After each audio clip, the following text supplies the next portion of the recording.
hardayam Kırdalanda. Gelsin karşınıza. Getdik. Bu bunun həyəti. Bak bunun həyətindən. Oradan kapı koyulacak. Bak kapı oradan koyulacaq. Gör nə qəşəngdir. Daxil ol evə.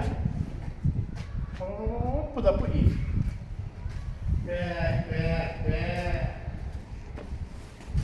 Evden almam şekildir. Bura bunun kunası. Bura bunun salon zili.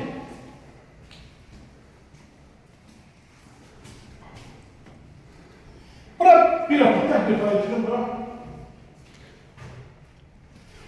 Çok deyirdiniz Dede Baba evi. Bak bu da Dede Baba evi budur.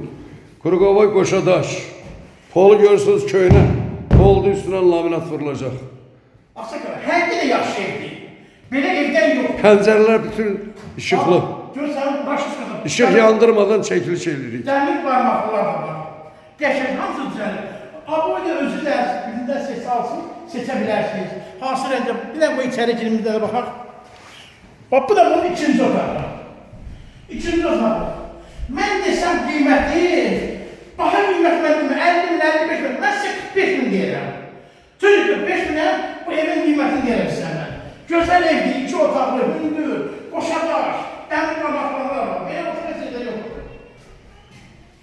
Əgər kanalımıza abone olmaq istəyirsinizsə, onun kanalımıza abone et. Sizin evlərdə çəkərsə, kömək eləyər.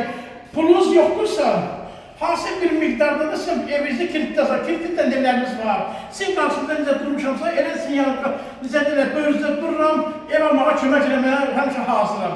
Allah sizə kömək olsun, biz də onun içində. Amin Rəbbim aləm. Gözləyirəm yolunuzu gəlin alın, bura qədər.